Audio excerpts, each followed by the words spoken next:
Bonjour, aujourd'hui je vous propose 7 idées pour apprendre du vocabulaire à partir d'un texte.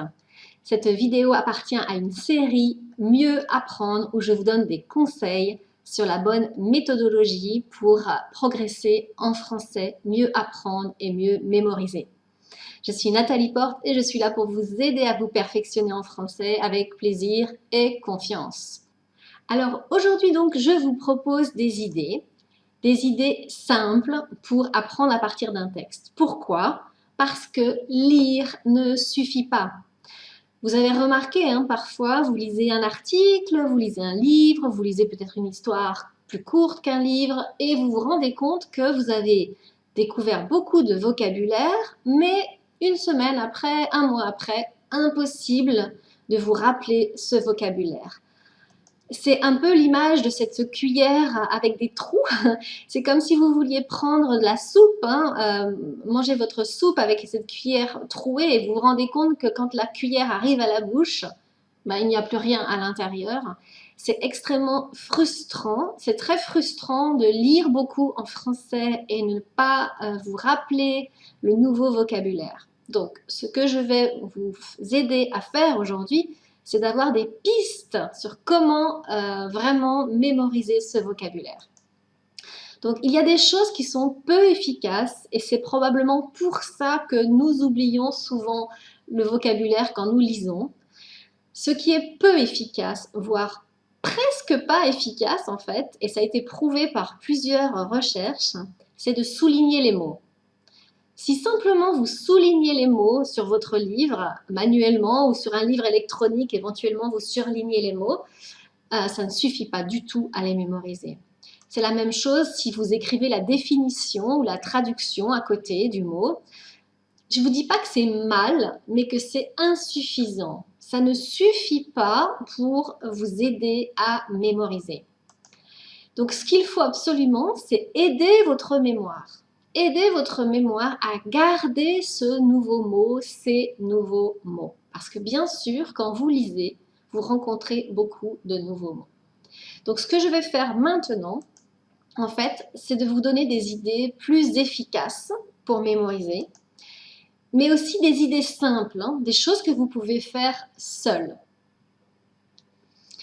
Alors voilà la première idée. Commençons par créer des phrases d'exemple. Donc en fait, vous rencontrez un mot nouveau et vous allez pas seulement regarder la signification dans un dictionnaire, pas seulement choisir la traduction dans votre langue maternelle. Non, vous allez créer vous-même une phrase d'exemple avec ce mot. Ce doit être des phrases personnelles. C'est vraiment issu de votre contexte à vous, de vos idées à vous. Ne recopiez pas la phrase du dictionnaire, c'est inutile. D'accord? Des phrases personnelles, des phrases qui ont du sens pour vous. C'est vraiment, vraiment le mieux. Et ensuite, quand votre phrase est créée, vous la lisez à voix haute. D'accord? Donc, je vous donne un exemple de phrase. Mon oncle Pedro avait un voilier. Donc là, vous venez de rencontrer le mot voilier dans une autre phrase. Vous avez regardé la définition. Un voilier est un bateau à voile. L'énergie est le vent. Il avance grâce au voile. D'accord. Donc vous allez réfléchir. Qu'est-ce qu'est votre lien avec ce mot? Est-ce que vous avez déjà vu un voilier? Est-ce que vous avez déjà entendu parler d'un voilier? Et vous allez créer votre phrase. Donc ça peut être cette phrase-là. Mon oncle Pedro avait un voilier. Ou alors, quand j'étais enfant, je rêvais d'aller sur un voilier. D'accord? Donc peu importe la phrase que vous créez, ce qui est important, c'est qu'elle ait du sens pour vous. D'accord? Et qu'elle va vous aider à mémoriser le mot. Donc cette phrase, vous l'écrivez et vous la lisez à voix haute. Si vous avez un doute sur comment vous allez lire cette phrase à voix haute, bien la prononcer, je vous renvoie à un article que j'ai écrit qui vous explique comment écouter du texte en français. Donc le lien s'affiche au-dessus. Cliquez, vous allez voir des outils très simples qui vont vous permettre d'écouter un mot, une phrase et d'avoir la bonne prononciation. Donc voilà. Voilà pour cette première idée. Deuxième idée, vous allez chercher les mots de la même famille. D'accord? Quand je dis la même famille, ce sont des mots qui ont la même base, la même racine, mais qui ont une autre fonction grammaticale. Par exemple, vous avez les adverbes, les adjectifs, les noms et les verbes. Concentrez-vous sur ces 4 types de mots. Donc, par exemple, si vous venez de découvrir un adverbe, essayez de voir quel est l'adjectif associé à cet adverbe, l'adjectif de la même famille. Est-ce qu'il y a un nom de la même famille? Est-ce qu'il y a un verbe? Donc, vous allez d'abord écrire ceux que vous connaissez déjà, vous avez appris avant, chercher, et puis ensuite, vous allez chercher les autres, ceux que vous ne connaissez pas. Vous pouvez vous dire, mais je ne sais pas s'il existe un verbe de cette famille, et vous allez le chercher. Pour faire ce travail, ce que je vous conseille de faire, c'est de faire un tableau. Je vous donne un exemple ici. Imaginez, vous avez rencontré le mot lenteur, la lenteur. Et vous allez chercher, est-ce qu'il y a un verbe de la même famille? Oui, il y a le verbe ralentir. Est-ce qu'il y a un adjectif? Oui, c'est l'adjectif lent, lente au féminin. Un adverbe, lentement. Un autre exemple, vous tombez sur le mot soigneusement, cet adverbe. Mais vous allez chercher la même chose. Est-ce qu'il y a un adjectif, peut-être même deux, comme ici, soigner, soigneux, soigneuse. Un verbe, soigner, et le nom, ce qu'on appelle le substantif aussi, le soin. Il peut vous arriver qu'il n'y ait pas un mot à mettre dans ces cases. Parfois, il n'y a pas l'adjectif, parfois, il n'y a pas le verbe, parfois, il n'y a pas le nom. C'est tout à fait possible. Donc, vous allez vous appuyer sur le dictionnaire pour ça. Le dictionnaire est vraiment votre allié pour apprendre du vocabulaire. J'ai aussi écrit un article qui vous explique tout ce que vous pouvez faire avec le dictionnaire. Et vraiment, je suis sûre qu'il y a des choses que vous ne faites pas. On pense parfois que le dictionnaire est quelque chose d'un peu dépassé à l'ère moderne du numérique, mais en fait, pas du tout. Les dictionnaires sont toujours très utiles. Donc, vous pouvez chercher ces correspondances-là dans un dictionnaire. Voilà pour cette idée numéro 2. Là, par rapport à ça, j'ai quelques conseils importants à vous donner en petit bonus. Quand vous apprenez un nouveau nom, ce qu'on appelle un substantif, tout de suite, posez-vous la question de son genre. Il est masculin ou il est féminin? Donc, évidemment, dans le texte, en général, vous le savez, parce que vous avez dans le texte l'article. D'accord? Si ce n'est pas clair dans le texte, parce que parfois les noms sont utilisés sans article, allez chercher quel est son genre. Et ensuite, vous écrivez absolument le nom et l'article. D'accord? Comme ça, immédiatement, vous allez être dans la certitude. D'accord? Vous mémorisez les deux en même temps. Si c'est un adjectif, posez-vous aussi tout de suite la question de quelle est sa forme au féminin et quelle est sa forme au pluriel. Et vous allez noter seulement s'il y a des particularités. Vous avez vu dans le tableau tout à l'heure, j'ai écrit soigneux et entre parenthèses euse. Donc c'est un féminin en euse. Écrivez-le. D'accord? Et ensuite, écrivez aussi s'il y a un pluriel particulier. Vous savez qu'il y a des adjectifs qui ont des pluriels spéciaux. Écrivez-le. Donc, ces informations, vous les trouvez aussi, bien sûr, dans le dictionnaire. D'accord? Ensuite, si c'est un verbe, posez-vous la question à quel groupe il appartient. En français, nous avons 3 groupes de conjugaison. Et donc, c'est très important parce que vous allez pouvoir avoir des bonnes indications sur la conjugaison de ce verbe.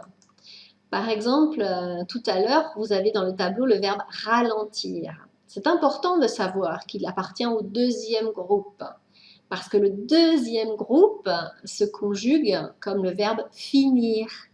C'est ces verbes qui sont en isson, issant. Nous finissons, finissant. Donc là, on sait, avec l'appartenance à ce deuxième groupe, que ralentir se conjugue comme nous ralentissons. D'accord? Donc, ça vous permet d'associer un nouveau verbe avec une conjugaison que vous connaissez déjà. D'accord? Donc, vous pouvez aussi écrire entre parenthèses comme finir. Ça peut être une indication utile pour vous. Comme ça, immédiatement, vous avez associé à ce nouveau mot des éléments essentiels pour bien l'utiliser dans une phrase. Et c'est ça qui est important. Ce n'est pas d'utiliser, de mémoriser un mot isolé. C'est de savoir l'utiliser dans une phrase. D'où l'importance de ces conseils. Continuons maintenant avec la troisième idée. La troisième idée, c'est de chercher des synonymes. Donc, vous découvrez un nouveau mot. Écrivez, en fait, si vous connaissez déjà des synonymes pour ce mot. d'accord? Des synonymes exacts ou un petit peu moins précis pour ce mot. Ensuite, cherchez les autres. Là encore, vous avez le dictionnaire classique, puis vous avez aussi des dictionnaires des synonymes qui peuvent vous être utiles, que ce soit des dictionnaires papier ou des dictionnaires en ligne. Donc ça peut vraiment vous aider à associer un nouveau mot avec des mots que vous connaissez déjà. D'accord? L'idée numéro 4, c'est le post-it de la semaine. C'est une idée super simple. Vous allez simplement écrire sur votre post-it 5 mots maximum, 5 nouveaux mots que vous avez appris dans la semaine. Bien sûr que si vous avez beaucoup lu et beaucoup travaillé en français, vous allez avoir plus que 5 mots. Mais choisissez 5 mots qui vous paraissent très utiles pour vous dans votre vie quotidienne ou dans votre travail. Des mots que vous devez maîtriser, d'accord? Vous les écrivez avec l'article, avec les petits éléments dont je vous ai parlé avant, hein, d'accord? Et ensuite, ce post-it, vous allez le placer sous vos yeux, que ce soit chez vous, à la maison ou au bureau. Trouvez un lieu où vos yeux vont se poser très régulièrement sur ce post-it. L'idée, c'est de ne pas de regarder le post-it pendant des heures, hein, bien sûr. L'idée, c'est que vos yeux se posent plusieurs fois dans la journée sur ce post-it. L'idéal est non seulement de regarder ces mots, de les lire, mais aussi de les lire à voix haute. L'idéal, c'est à voix haute pour aider votre mémoire.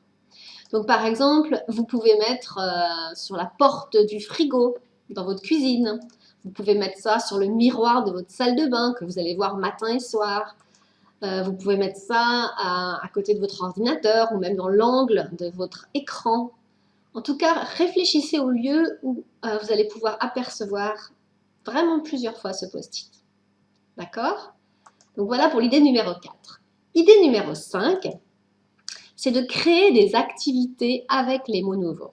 C'est-à-dire pas seulement écrire la définition, comprendre ce que ça veut dire, mais aussi créer en fait des activités, des exercices que vous pouvez faire sur un cahier, au format papier ou avec des quiz en ligne. Ce qui est vraiment intéressant aujourd'hui, c'est que sur Internet, vous avez accès à des outils simples et gratuits pour créer vous-même des activités en ligne. Moi, par exemple, si vous suivez mon blog, vous avez dû voir plusieurs fois des quiz que j'ai créés avec Learning Apps. Donc ça, je vous mettrai le lien dans la description de la vidéo en bas. Mais vous avez d'autres outils intéressants, donc à vous de voir. Mais en tout cas, c'est très simple à faire. Des jeux, des activités classiques, c'est d'associer en fait le mot à la définition, d'associer le mot à un synonyme, d'accord? Donc vous pouvez créer un mot croisé, vous pouvez créer un texte à trous, vous pouvez créer un glisser-déposer, ce qu'on appelle en anglais un drag and drop. À vous de voir ce qui vous parle le mieux, ce qui vous paraît le plus visuel. Il faut créer votre activité et ensuite, vous ne la faites pas immédiatement parce que quand vous l'avez créée, bien sûr, vous connaissez bien tout le contenu, mais vous allez le faire le lendemain, d'accord? Donc le lundi, vous créez votre quiz, le mardi, vous essayez de le faire. Et ensuite, vous allez planifier dans votre agenda 7 jours plus tard. Donc par exemple, chaque lundi, c'est le jour où vous révisez votre quiz, par exemple, si vous le faites régulièrement. En faisant ça, je vous assure que vous allez vraiment gagner du temps. Parce qu'en fait, vous allez passer du temps, bien sûr, à créer ces activités, ce quiz, surtout au début quand vous n'avez pas l'habitude.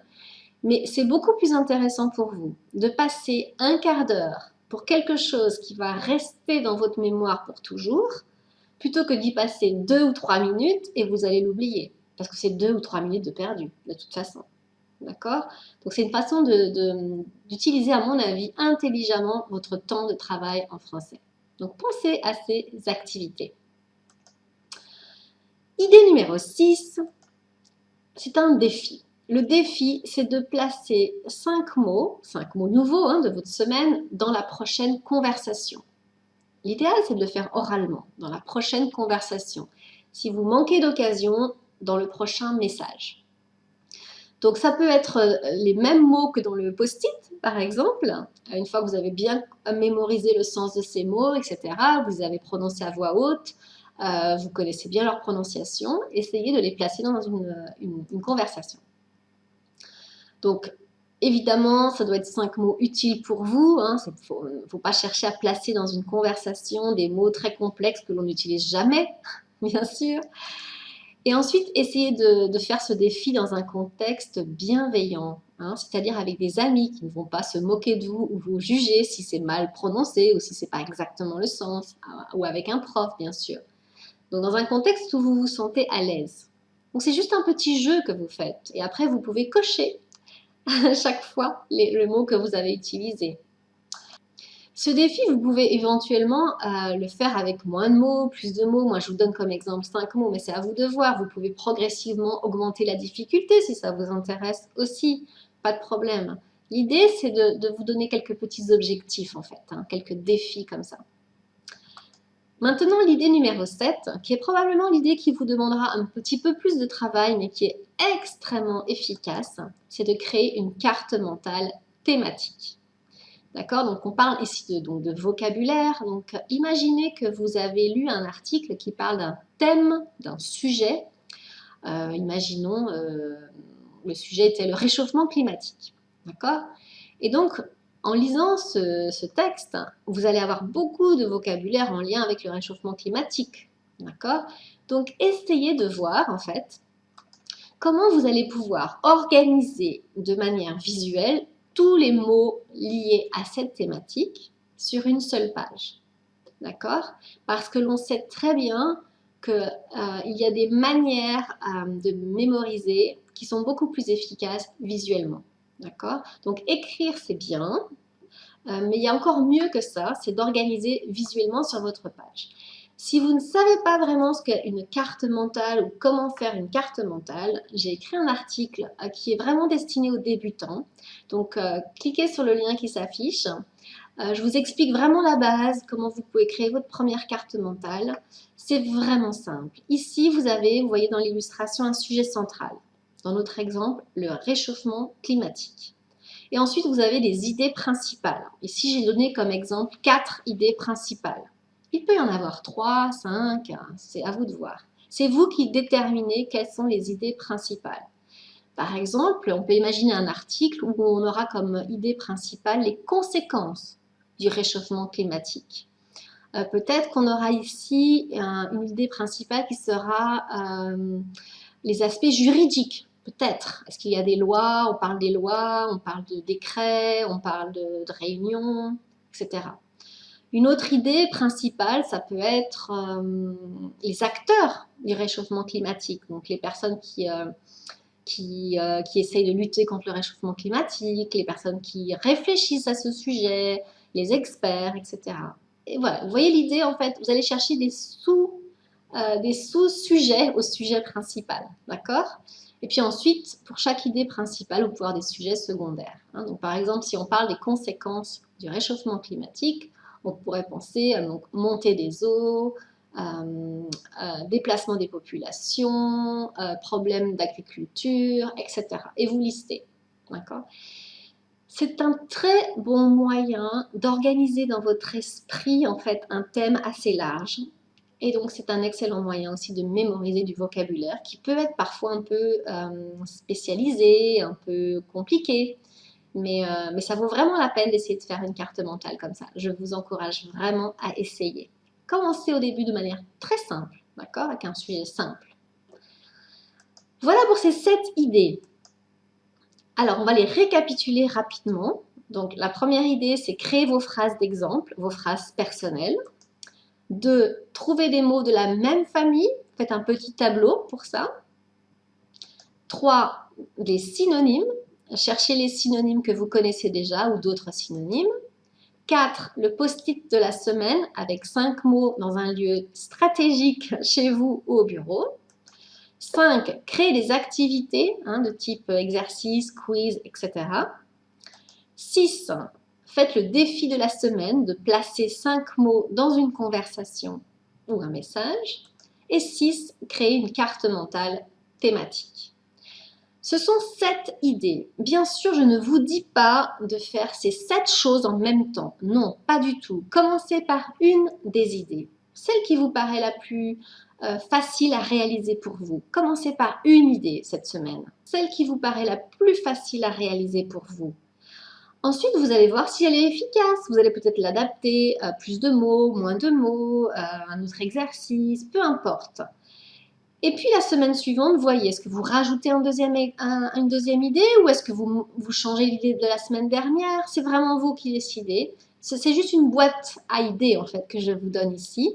Ne faites pas tout, bien sûr, ça serait beaucoup trop, hein. Choisissez une, deux, trois idées qui vous paraissent intéressantes.